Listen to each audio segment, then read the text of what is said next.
Hi friends, ఎలా ఉన్నారండి? బాగున్నారా? ఫ్రెండ్స్, నా నిజ జీవితంలో నేను చూసినటువంటి కొన్ని పరిస్థితులను బట్టి కొన్ని ముఖ్యమైన అంశాలు మీతో షేర్ చేసుకోవడానికి అయితే వచ్చేసాను. మన జీవితంలో మనకు కావాల్సిన 3 ముఖ్యమైన అంశాలు ఏంటో తెలుసా ఫ్రెండ్స్? ఇవి లేకుంటే మనం మన జీవితంలో చాలా ఇబ్బందులు పడాల్సి వస్తుంది. ఈ మూడింటిని మీరు ఏ వయసులో ఉన్నవారైనా ఇప్పటి నుంచి వీటి ఇంపార్టెన్స్ గురించి తెలుసుకొని వీటిని ఆచరించడానికి ప్రయత్నం చేయండి ప్లీజ్. అందులో మొదటిది ఆరోగ్యం. దీనికోసం చాలా ఇంపార్టెన్స్ ఇవ్వండి. మనకు అనారోగ్య సమస్యలు 3 రకాలుగా వస్తాయి.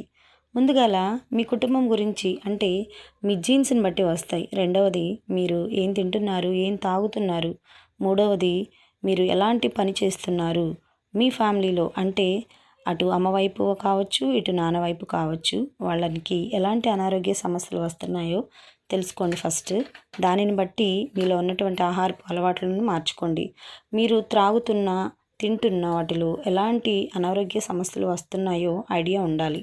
చివరికి మీరు చేస్తున్న పనిని బట్టి ఫ్యూచర్లో ఎలాంటి హెల్త్ ప్రాబ్లమ్స్ వచ్చే అవకాశం ఉందో కూడా తెలుసుకోవాలి ఫ్రెండ్స్.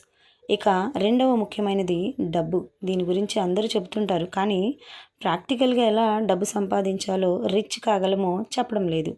మీరు ఎలాంటి ఫైనాన్షియల్ స్టేటస్లో ఉన్నా సరే ఈఎంఐలు, క్రెడిట్ కార్డ్స్ లేని జీవితాన్ని ఏర్పరచుకోవడం చాలా మంచిది ఫ్రెండ్స్. అది అస్సలు జరగదని మాత్రం చెప్పకండి. ఎందుకంటే ఈ రోజుల్లో ఈఎంఐస్ అలాగే క్రెడిట్ కార్డ్ లేని వాళ్ళు చాలా హ్యాపీగా ఉంటున్నారు. మీరు ఒక టైం పెట్టుకోండి. అది 3 సంవత్సరాలైనా 5 సంవత్సరాలైనా ఓకే. క్రెడిట్ కార్డ్స్ మరియు ఈఎంఐలు చాలా ప్రమాదకరం. అలాగే బెట్టింగ్స్ యాప్స్ మరియు స్టాక్ మార్కెట్ల జోలికి పూర్ అండ్ మిడిల్ క్లాస్ ఫ్యామిలీస్లో ఉన్నటువంటి పీపుల్ వెళ్ళకపోవడమే చాలా మంచిది. ఒకవేళ మీకు క్రెడిట్ కార్డ్స్ పేమెంట్ మరియు ఈఎంఐలు లేనట్లయితే మనీ సేవ్ చేసుకోవడం ఇంకా చాలా మంచిది. తర్వాత ఆ మనీతో గోల్డ్ కానీ సిల్వర్ తీసుకోవడం చాలా బెటర్ అనమాట. ఇలా కొన్ని రోజులు కొన్నాక మొత్తం గోల్డ్ మరియు మనీతో ల్యాండ్ తీసుకోవడం, ఆ ల్యాండ్లో మంచి మంచి ఫ్లాట్స్ కట్టేసి ఆ ఫ్లాట్స్ మీద వచ్చే రెంట్తో మంచిగా సంపాదించుకునే వాళ్ళు చాలామంది ఉన్నారండి. ఓకే, ఇక మూడవ అంశం ఏంటంటే పీస్ఫుల్ లైఫ్, అంటే ప్రశాంతకరమైన జీవితం.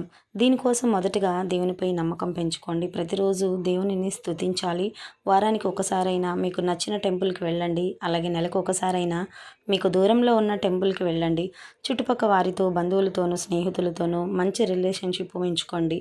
వారు ఎలాంటి వారైనా కావచ్చు.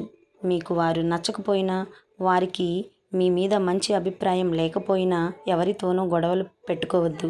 అలాగని అందరినీ గుడ్డిగా నమ్మకండి. మనుషులు ఎవరూ మంచివారు కారు, అలాగని ఎవరు కూడా చెడ్డవారు కారు. వారు వారి పరిస్థితులను బట్టి ప్రవర్తిస్తూ ఉంటారు.